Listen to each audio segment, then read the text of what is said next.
안녕하세요. 수능물리학의 캡틴 장동호입니다. 우여곡절 끝에 두 번의 학력평가가 치루어졌고요.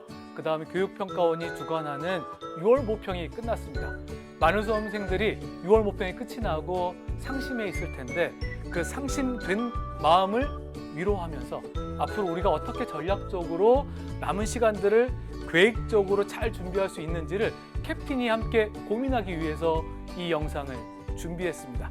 세 가지 관점에서 살펴보았으면 좋겠는데요.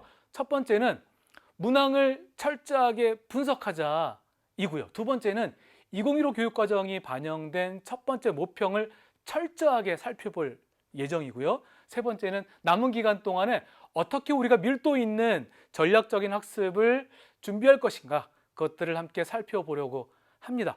첫 번째요, 문항 분석인데요. 기출문항을 분석하는 것은 너무너무 중요합니다. 그러면 어떻게 준비할 것이고 어떻게 분석할 것인가, 제가요 해설 강의 여러분들에게 준비해서 해설 강의가 제시가 됐는데, 해설 강의를 통해서 한번 문항 분석을 충분히 하시고, 그리고 여러분들이 한 문제 한 문제 놓치는 것 없이 자신의 것으로 만들면서 풀이를 하셔야 돼요. 그리고 그 풀이 과정에서 개념에 대한 부족한 부분들이 있다라고 한다면 그 개념들을 다시 한번 정리하는 시간을 반드시 가지셔야 됩니다. 그리고요, 킬러 문항이라고 불리우는 역학 쪽에 있는 문항들은 다양한 풀이 방법을 보셔야 돼요. 그리고 다양한 풀이 방법 중에서 나만의 풀이법들을 여러분들이 정립하셔야 됩니다. 그러한 나만의 풀이법들을 가지고 있어야 비슷하게 출제가 되는 킬러 문항에 대해서 여러분들이 적절하게 대처할 수 있게 돼요. 자, 두 번째, 우리 2015 교육과정이 반영된 첫 번째 시험, 그 분석을 철저하게 했으면 좋겠는데, 첫 번째는요, 난이도가 굉장히 평이하게 출제가 됐다라고 하는 것입니다. 지식형 문항의 출제 비율이 굉장히 늘어났어요. 평이하게 출제가 됐다는 것은 우리가 작년과 올해 등급 컷 점수가 굉장히 많이 향상이 됐다, 높아졌다는 것을 통해서 확인할 수 있는데, 앞으로 이런 것들을 기억하면서 준비를 하셔야 돼요. 앞으로 시험도 쉽게 출제될 가능성이 있다라고 하는 것을 잊지 마시고요. 지식형 문항, 개념형 문항들을 놓치지 말고 학습을 하셔야 되고, 두 번째는 물리적 개념이 적용된 사례 중심적인 문항이 다수 출제가 됐습니다. 우리 2015 성취 기준이 그렇거든요.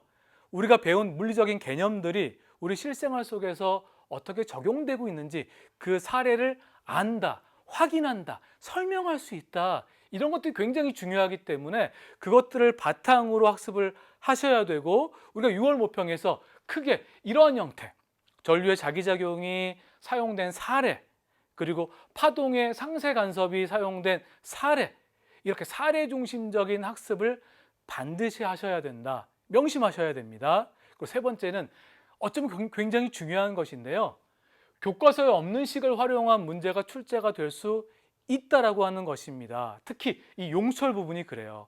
저를 포함해서 많은 선생님들이 탄성력, 탄성 포텐셜 에너지, 특정 교과서에 식이 나와 있지 않은데 이것이 과연 출제가 될 수 있을 것인가에 대한 의문을 가졌었는데, 이번 평가원에서는요, 중학교 교육과정의 중력과 탄성력이 하위 개념으로 학습 요소에 포함되지 않아도 출제되는데 큰 무리가 없다라고 하는 교훈을 우리에게 던져주었습니다. 그렇기 때문에 여러분 조금 힘들 수 있지만 이 용철 문제는 반드시 놓치지 말고 학습을 하셔야 돼요. 우리 수능 특강과 수능 완성에는 이거와 되는 문제들이, 관련된 문제들이 여러 개 출제가 됐고요. 특히 이번 20번 문제와 연관지어서 연직 방향으로 진동하는 용철 문제가 수능 특강과 수능 완성에 한 문제씩 수록되어 있습니다.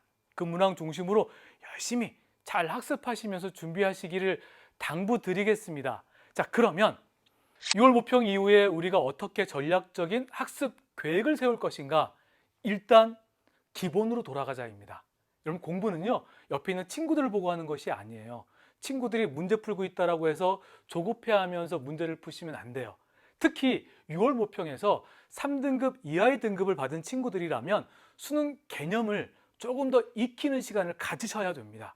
우리가 수능 개념과 수능 특강을 통해서 배웠던 수능 개념에 대한 부분들을 완벽하게 본인의 것으로 습득하기 위해서 시간을 할애하셔야 되고요. 그 다음에 해야 될 게 무엇이냐면 기출문항을 분석하는 거예요. 철저하게 분석하는 거죠. 그리고 나서 수능 특강과 수능 완성에 있는 문항들을 반복해서 푸셔야 됩니다. 그래야지만 문제를 해결할 수 있는 나만의 능력이 생겨요. 그렇게 여러분들이 남은 기간을 잘 보내시길 바라고요. 적어도 3주에 한 번 정도는 20문항으로 구성되어 있는 모의고사 문제를 풀기를 당부드립니다. 그것은 뭘 의미하냐면 우리가 전체적으로 숲을 볼 수 있거든요. 중간중간에 우리가 놓칠 수 있는 개념들을 다시 한번 살필 수 있는 기회를 제공하게 될 거예요.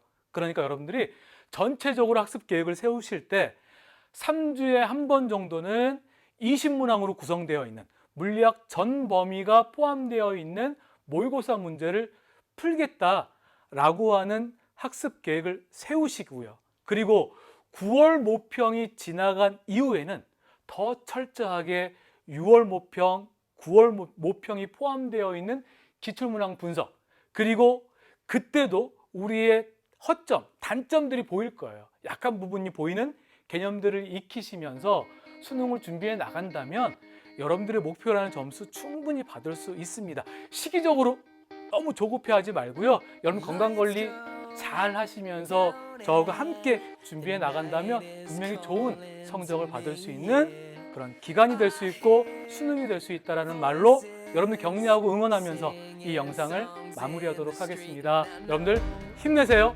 화이팅입니다.